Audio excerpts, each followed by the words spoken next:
지금부터 이외과학 선행교육을 진행하도록 하겠습니다. 본 교육에 들어가기에 앞서 현재 교육을 듣고 계신 분들의 지식 수준은 다양할 것으로 예상하고 있습니다. 생명공학이나 이외과학 아이템에 대해서 잘 알고 계시는 학술팀부터 어느 정도 감을 잡고 계신 영업팀, 잘 모르시는 관리팀까지 듣고 있으리라 예상이 됩니다.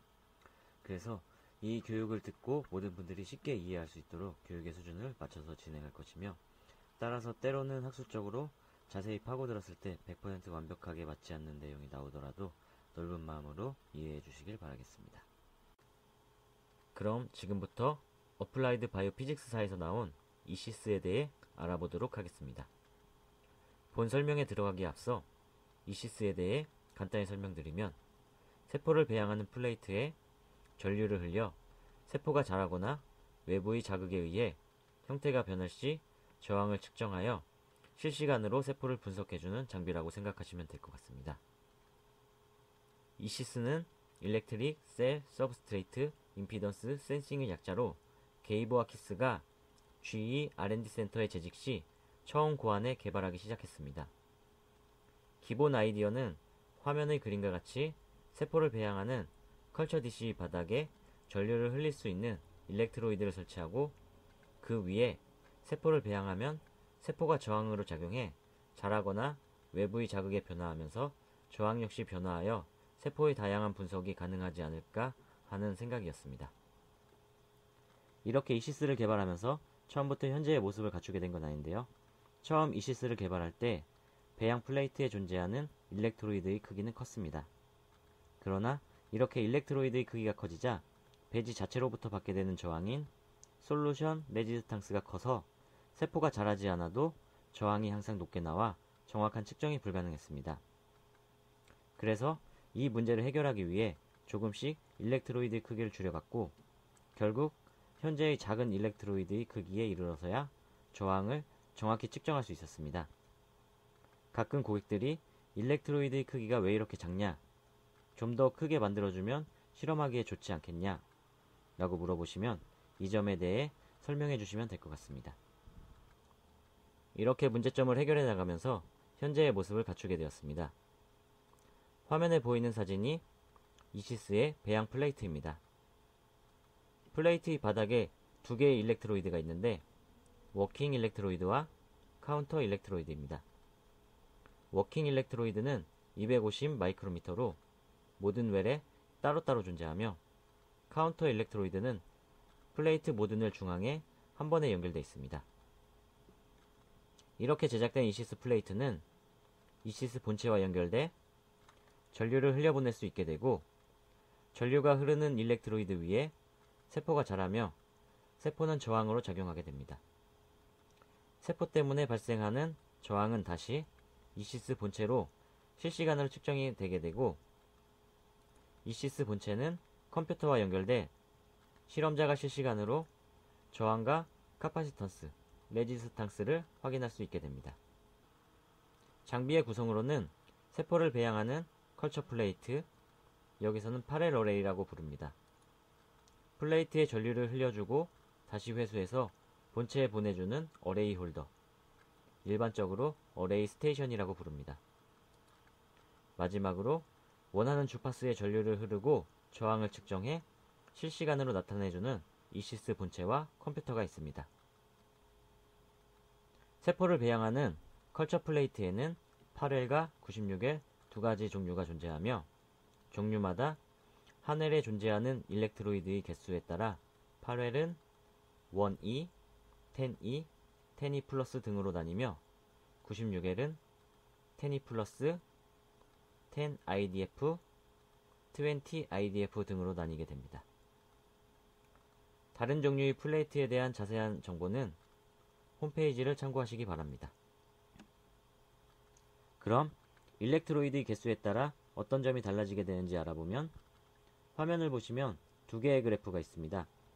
하나는 일렉트로이드가 하나인 1E, 다른 하나는 일렉트로이드의 개수가 40개인 10E 플러스입니다.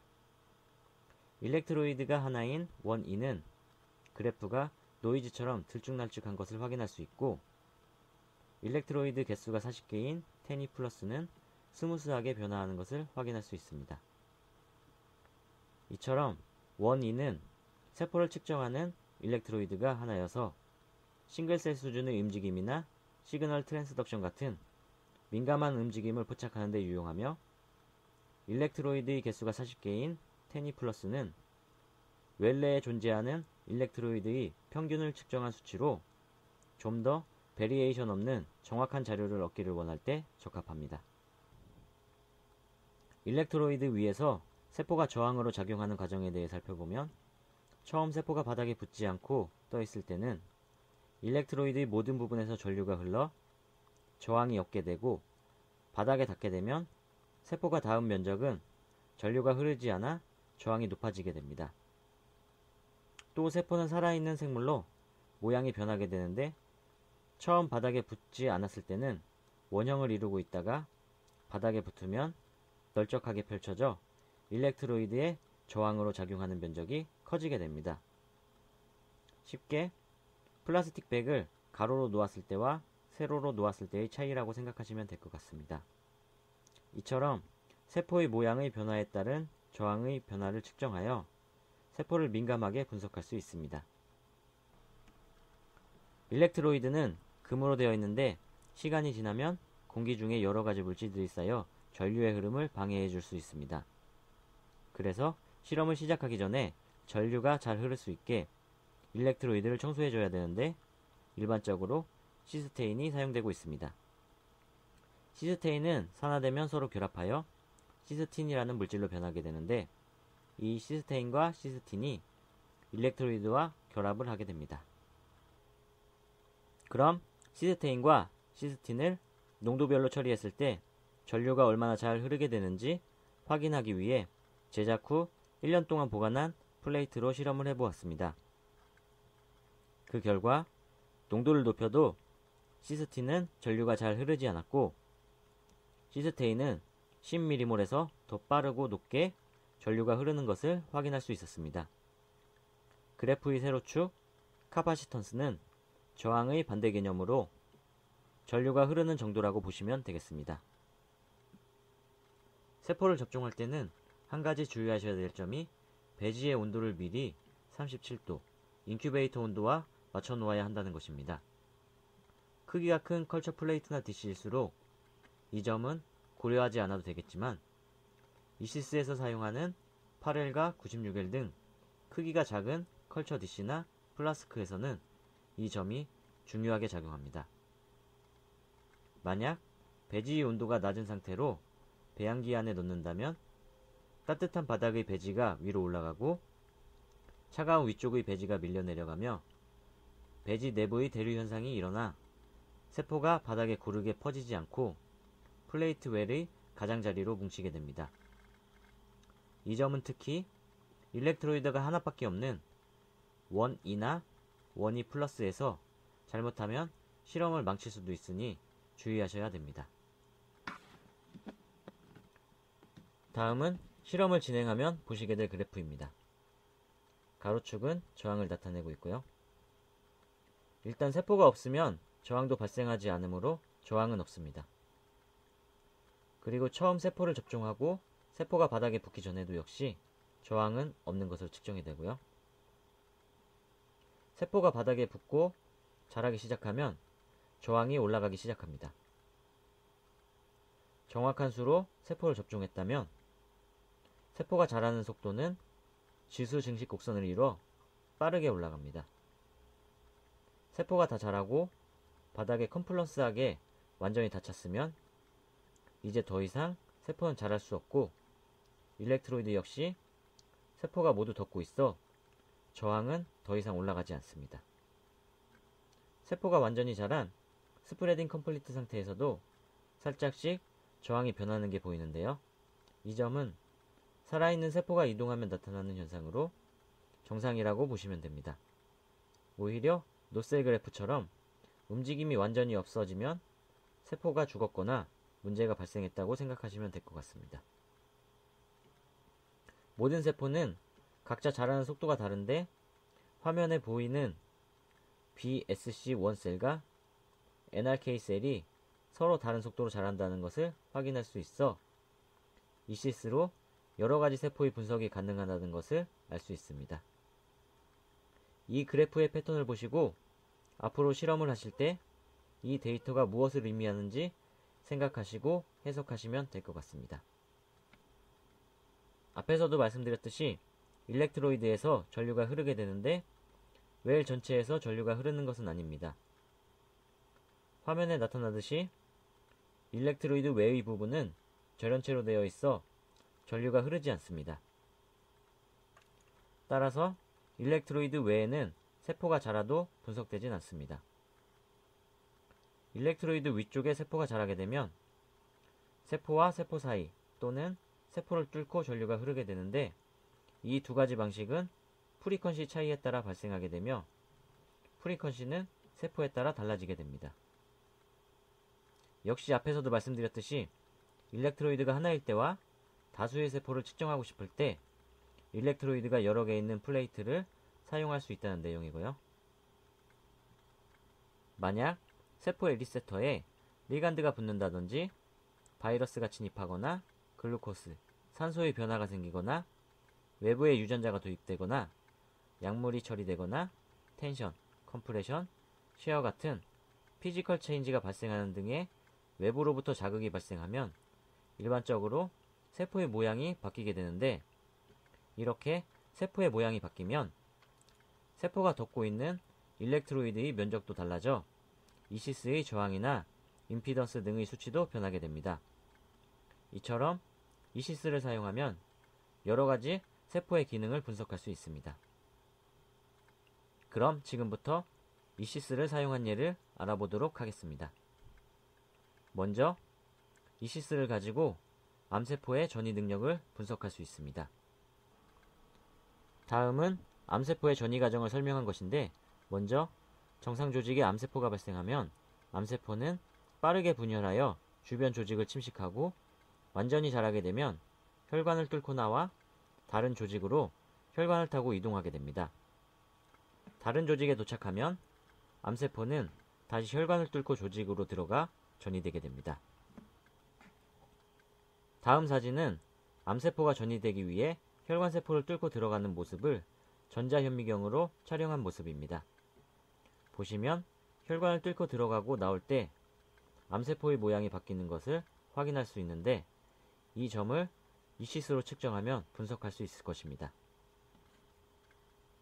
다음으로 이시스로 분석한 결과와 실제 결과가 일치하는지 확인하기 위해 동물 실험을 진행하였습니다. 마우스에 프로스테틱 아데노카시노마 셀라인인 G와 AT3, MLL을 접종한 후 비교하였습니다.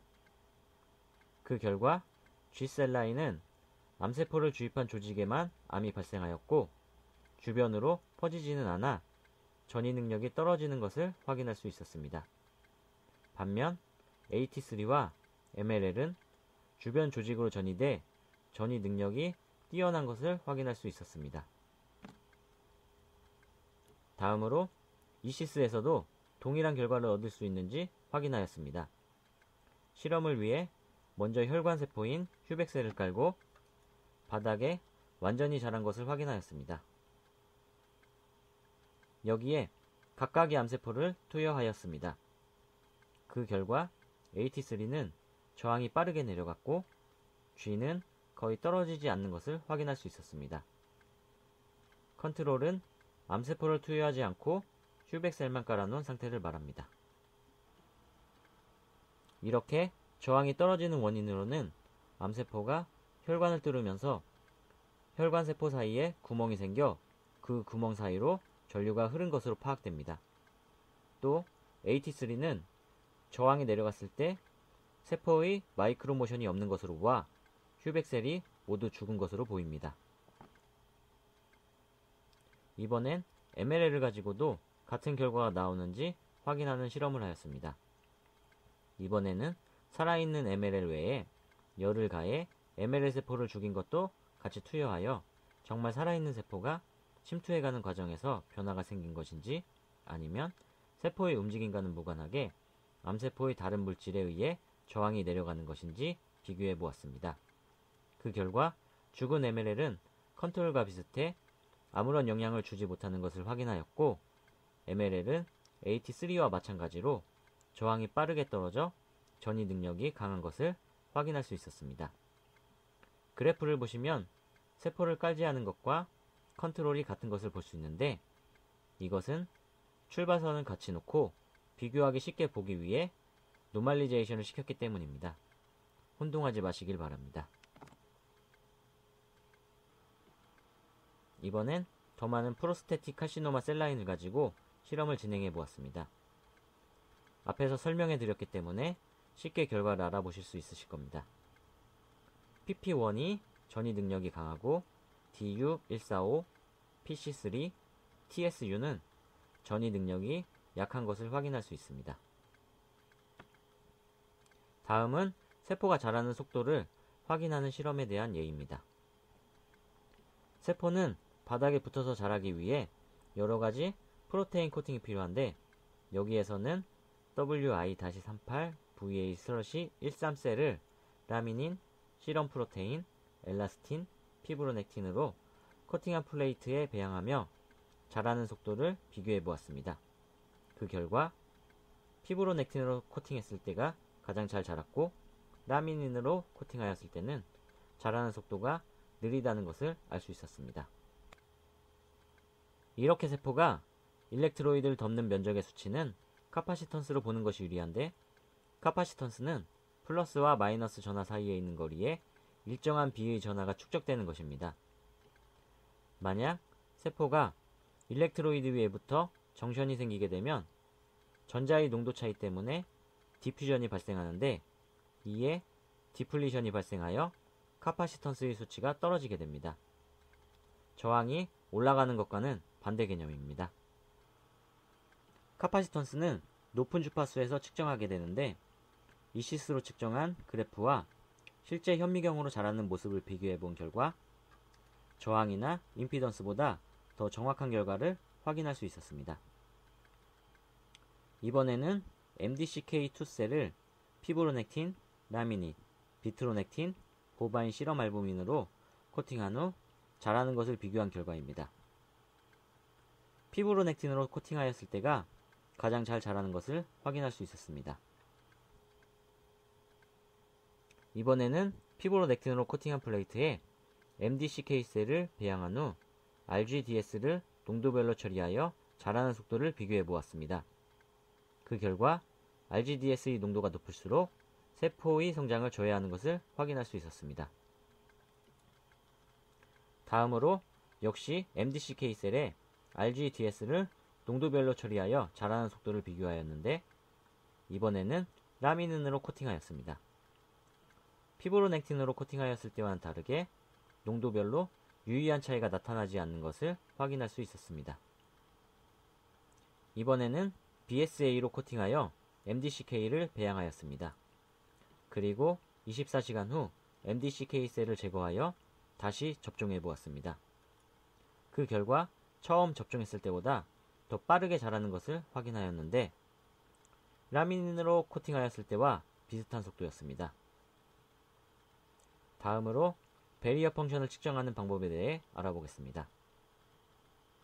기존에는 베리어 펑션을 측정하기 위해 세포를 트랜스웰 필터에 배양한 후 라벨링된 컴파운드나 전류를 흘려주며 세포의 퍼미어빌리티를 측정하였습니다. 베리어 펑션 측정을 위해 사용한 필터로는 구멍이 직선으로 뚫려있는 폴리카보네이트 포레이티드 필터를 사용했습니다. 그러나 이 필터를 사용하면 전류가 바로 위쪽으로 흘러 세포 베리어가 아닌 세포의 기저층과 만나게 되고, 세포 기저층과 필터와의 상호작용으로 정확한 베리어 펑션을 측정하는데 제약을 받게 됐습니다. 그래서 이것을 해결하기 위해 토로트러스 패스 필터를 사용하였습니다. 토로트러스 패스 필터는 폴리카보네이트 포레이티드 필터와는 달리 구조가 복잡하게 엉켜 있어 전류가 곧바로 위로 올라가지 않고 휘어서 세포의 베리어로 흐르도록 고안된 필터입니다. 이렇게 베리어 펑션을 측정하기 위해서는 많은 제약이 따르고 복잡한 방법이 필요했는데, 이시스를 사용하면 손쉽게 베리어 펑션을 측정할 수 있습니다. 원리는 다음과 같습니다. 하이 프리퀀시는 세포를 뚫고 지나가지만 로우 프리퀀시는 세포막을 뚫을 만한 힘이 없습니다. 따라서 세포막을 따라서 저항이 가장 약한 곳을 찾게 되고 결국 세포와 세포 사이, 즉 배리어를 통해 흐르게 됩니다. 이것을 측정하면 쉽게 배리어 펑션을 측정할 수 있습니다. 앞에서도 말했듯이 여기서 중요한 것은 프리퀀시의 강도입니다. 로우 프리퀀시에서만 배리어 펑션을 측정할 수 있습니다. 이시스의 모델로는 두 가지 종류가 있는데 Z와 Z세타입니다. 이 두 가지의 중요한 차이점 중 하나가 Z세타에서만 배리어 펑션을 할 수 있는 로우 프리퀀시가 가능하다는 것입니다.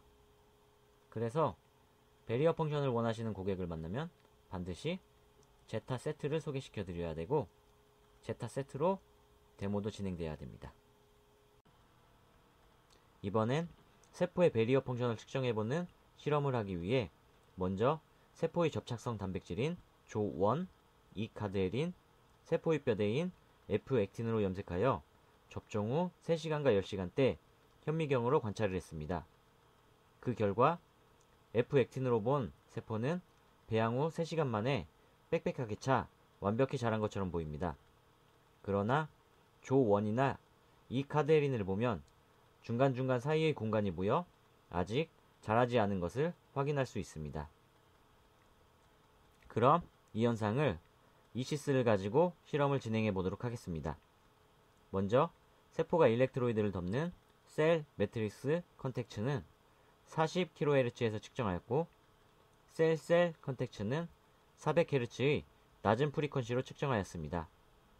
그 결과 셀 매트릭스 컨택츠는 배양 후 3시간부터 거의 다 자란 것을 확인할 수 있었으나 셀 컨택츠 배리어 펑션을 비교해 본 결과 배양 후 3시간 때는 거의 자라지 않았고 10시간이 돼서야 거의 자란 것을 확인할 수 있었습니다. 이처럼 이시스의 배리어 펑션 기능을 사용하면 염색을 통해서 분석 가능한 실험도 쉽고 비침습적으로 분석하실 수 있습니다. 이번엔 다른 예로 BPAEC와 BLMVEC의 스핑고신 1포스페이트를 농도별로 첨가해 보았습니다. 그 결과 농도에 따라 저항이 올라가 세포의 배리어가 순간적으로 더 타이트해진다는 것을 알 수 있었습니다. 다음으로 휴먼 블러드 브레인 배리어 엔도세리얼 셀의 RBC, 일반 적혈구와 IRBC, 플라스모디움 팔시파디움에 감염된 적혈구를 접종하여 배양해봤습니다. 그 결과 일반 적혈구를 접종했을 때는 변화가 없었는데 IRBC를 접종했을 때는 IRBC의 수가 많을수록 저항이 급격히 떨어지는 것을 확인할 수 있었습니다. 이 결과를 바탕으로 플라스모디움 팔시파디움이라는 기생충은 적혈구에 기생하여 인간의 블러드 브레인 장벽으로 갈 수 있고 여기서 블러드 브레인 장벽을 뚫고 뇌로 침입해 들어갈 수 있다는 것을 알 수 있었습니다.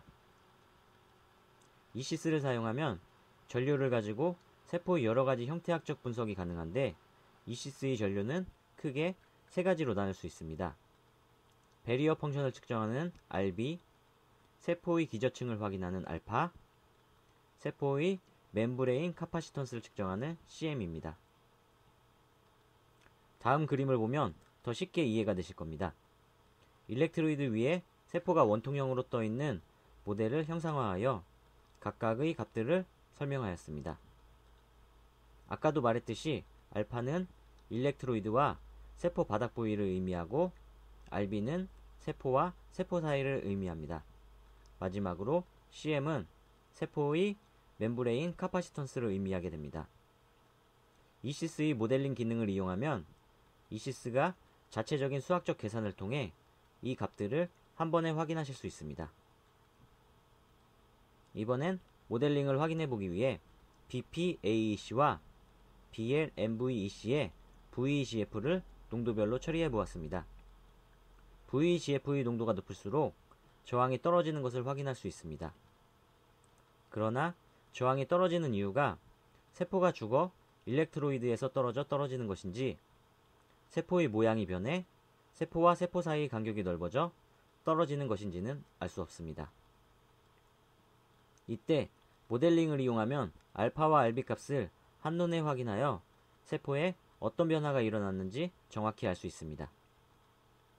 화면의 그래프를 보시면 VEGF를 첨가하여도 알파 값은 변화가 없고 RB 값이 떨어지는 것을 확인할 수 있습니다. 이것으로 볼 때 VEGF는 세포와 세포 사이에 영향을 미친다는 것을 알 수 있습니다. 다음으로 이시스의 모델링 기능을 이용한 시그널 트랜스덕션에 대해 알아보겠습니다. 세포의 리세터가 리간드와 반응하면 리세터의 구조가 변하고 그에 따른 연쇄작용에 의해 세포 내 다양한 반응이 일어나게 됩니다. 결과적으로 세포 골격이 바뀌어 세포의 모양이 변할 수 있습니다. 일반적으로 세포막을 7번 관통하는 구조를 가진 G 프로테인 리세터가 이런 작용을 하게 되는데요. 무스카린 리세터를 과발현시킨 초셀에 카바콜을 농도별로 첨가하여 결과를 비교하였습니다. 어고니스트인 카바콜에 의해 농도 디펜던트하게 저항이 높아지는 것을 확인할 수 있습니다. 이 결과를 바탕으로 ECP50도 알 수 있게 됩니다. 그러나 카바콜 첨가 시 저항이 올라가는 것이 어떤 변화에 의해 일어난 것인지는 확인할 수 없습니다. 이번엔 엔타고니스트인 PGP를 첨가 후 카바콜을 첨가하였습니다. 그 결과 PGP가 카바콜을 저해하는 것을 확인할 수 있었습니다. 역시 저항값만으로는 세포에 어떤 변화가 일어나고 있는지 정확히 판단할 수 없습니다. 이시스의 모델링을 적용해 보겠습니다. RB, 알파, CM을 한눈에 볼 수 있습니다. 카바콜을 투여했을 때 저항이 높아지는 것이 단순히 세포가 빠르게 분열해서 그런 것인지 세포와 세포의 정션이 강해져 그런 것인지 확실하게 확인할 수 있습니다. 이렇게 모델링을 사용하면 세포의 저항 증가가 세포의 성장에 의한 것인지 시그널 트랜스덕션에 의한 세포 구조 변화에 의한 것인지 좀 더 확실히 이해할 수 있습니다. 마지막으로 운드힐링과 일렉트로포레이션에 대해 알아보겠습니다. 이시스는 단순히 전류를 측정하여 세포의 모양 변화를 분석하는 것이 아니라 강한 전류를 줘 세포에 데미지를 줄 수도 있습니다. 세포를 분석할 때는 1마이크로암페어와 10mV를 주지만 1mA와 볼트 단위를 주게 되면 세포는 데미지를 받게 됩니다. 이때 200ms의 짧은 시간 동안 충격을 주면 세포는 살아있는 상태로 세포막에 구멍이 뚫리게 됩니다. 이렇게 세포막에 구멍이 뚫리면 외부 유전자 등을 세포 내부로 쉽게 전달해 줄 수 있습니다. 이번엔 이 일렉트로포레이트를 활용하는 실험을 진행하였습니다. MDCK 셀에 40kHz 4V로 전기 충격을 가했습니다. 처음 50ms 동안 자극을 줬을 때는 세포에 거의 손상을 주지 않았으며 200ms로 줬을 때는 외부 물질을 가장 잘 흡수했습니다. 500ms로 줬을 때는 중간중간 초록색으로 세포가 죽은 것을 확인할 수 있어 시간이 너무 길다는 것을 확인할 수 있습니다. 이번엔 일렉트로포레이트를 사용하여 세포 내부에 블레오마이신을 투여해 보았습니다. 하나는 휴백세포만 컨트롤로 넣었고 다른 두 개는 휴백셀에 블레오마이신을 첨가하였습니다. 그리고 짧은 시간 전기 충격을 준 결과 휴백셀만 있던 웰은 금방 다시 회복하는 것을 확인할 수 있었고 휴백셀과 블레오마이신을 첨가한 웰은 임피던스가 다시 회복되지 않았습니다. 휴백셀과 블레오마이신을 첨가 후 전기 자극을 주지 않은 웰은 임피던스가 떨어지지 않아 임피던스가 떨어진 것이 블레오마이신 때문이 아닌 것을 확인할 수 있었습니다.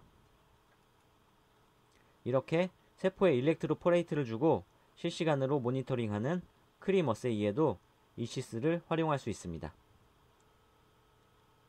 운드힐링은 세포의 상처 치유 능력을 평가하는 것인데 과거에는 직접 TV나 니들로 세포에 상처를 줘서 세포가 회복되는 것을 비교하였습니다. 그러나 이런 방법으로 실험을 진행하면 재현성이 떨어지고 정량적으로 평가할 수 없다는 단점이 있습니다. 이시스를 사용하면 이런 문제들을 극복할 수 있습니다.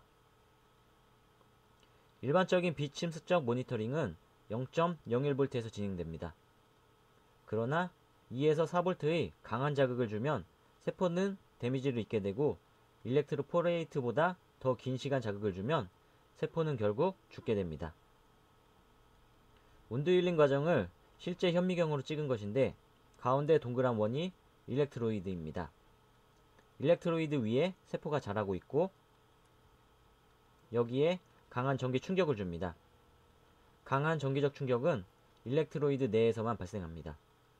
그러면 일렉트로이드 위쪽의 세포는 죽게 되고 다시 주위의 세포가 이동하여 상처가 회복됩니다. 완벽하게 다시 회복된 모습을 볼 수 있습니다. 그래프상으로는 다음과 같이 나타나게 됩니다. 세포가 컴플런스한 상태에서 전기 충격을 주면 일렉트로이드 위의 세포가 죽게 되고 결과적으로 일렉트로이드 위에는 아무것도 존재하지 않아 임피던스는 떨어지게 됩니다. 그러나 시간이 지날수록 세포는 회복되고 다시 일렉트로이드 위쪽은 세포로 덮이고 임피던스는 올라가게 됩니다. 이 그래프를 바탕으로 운드 힐링 시간을 계산하면 이미 알고 있는 일렉트로이드 크기와 함께 계산하여 마이그레이션 레이트도 구할 수 있습니다. 이번에는 BSC1셀에 시간별로 전기 충격을 줘서 비교해봤습니다. 200ms로 줬을 때는 데미지를 금방 회복하여 일렉트로포레이트가 일어났고 1초를 줬을 때는 일렉트로포레이트와 데미지가 동시에 일어났습니다. 5초 이상 줬을 때는 운딩이 일어난 것을 확인할 수 있습니다. 이처럼 일렉트로포레이트와 운딩은 자극을 준 시간에 따라 구분되게 됩니다. 다음은 MDCK 세포에 운딩을 줘봤습니다. 세포가 일렉트로이드 안에 남아있는 걸 볼 수 있습니다. 20시간 후에 세포의 모양이 조금 바뀌긴 했지만 일렉트로이드 안에는 계속 세포가 있습니다. 그럼 과연 세포가 죽지 않은 것인지 염색을 통해 확인해봤습니다. 초록색은 살아있는 세포, 빨간색은 죽은 세포라고 생각하시면 되겠습니다. 운딩을 주자 일렉트로이드 내의 세포가 모두 죽었다 다시 회복하는 것을 확인할 수 있습니다. 이처럼 눈으로 보았을 때는 얼핏 이시스가 세포에 제대로 운딩을 주지 못한다고 생각할 수도 있지만 눈으로 쉽게 파악할 수 없는 현상도 이시스를 사용하면 쉽게 확인할 수 있습니다. 물론 그래프상에는 정상적으로 나타납니다. 다음은 재현성을 확인해봤습니다. 사반복으로 실험을 진행하였고 운딩을 2번 줬을 때 모두 재현성이 높고 베리에이션이 없이 운드 힐링이 일어난다는 것을 확인할 수 있었습니다. 운드 힐링은 세포에 따라 회복 속도가 다르고 이시스를 사용하면 정확하게 정량적으로 측정할 수 있습니다. BSC1 세포보다 NRK 셀의 회복 속도가 느린 것을 확인할 수 있습니다. 이번에도 역시 듀플리케이트로 실험을 진행하였는데 베리에이션이 거의 없는 것을 확인할 수 있습니다. 이번엔 실험의 농도가 BSC1 셀의 운드 힐링에 미치는 영향에 대해 진행한 실험입니다. 실험의 농도가 높을수록 회복이 빠릅니다. 다음은 운드 힐링을 분석할 때 레지스탄스와 카파시턴스를 비교한 자료입니다. 레지스탄스는 20시간이 지나야 운드 힐링이 완료됐는데 카파시턴스는 9시간 만에 완료됐습니다. 세포가 자라고 힐링되는 결과는 카파시턴스로 측정하는 것이 더 정확한 결과를 얻을 수 있습니다. 그 외에도 이시스를 사용하면 바이럴 인펙션에 의한 사이토펙식 이펙트, 인비트로 톡시콜로지, 셀 프로리퍼레이션 등을 분석하실 수 있습니다. 이 외에도 쉐어 스트레스와 연동하여 실험을 측정할 수도 있습니다. 쉐어 스트레스 장비를 설치한 모습입니다. 또 현미경상에서 실시간으로 세포의 변화를 측정할 수도 있습니다. 현미경상에서 실시간으로 세포의 변화를 분석할 때는 다음과 같은 스테이지 디바이스가 필요합니다. 이시스를 사용하여 측정할 수 있는 것에 대해 정리한 자료입니다. 특이적인 배지 없이 세포의 정확한 모양 변화를 싱글셀 수준까지 비침습적으로 측정하실 수 있습니다. 제한적인 면도 있는데요. 세포는 반드시 부착돼 자라야 되는 세포여야 되고 반드시 일렉트로이드 위에 위치해야 됩니다. 어플라이드 바이오피직스 홈페이지에 들어가시면 좀 더 많은 자료를 얻으실 수 있습니다. 역시 홈페이지 상에는 이시스를 사용한 논문이 분야별로 정리되어 나와 있으니 참고하시기 바랍니다. 이상으로 교육을 마치도록 하겠습니다. 다른 궁금하신 사항 있으시면 이백과학 학술팀으로 문의하여 주시면 감사하겠습니다.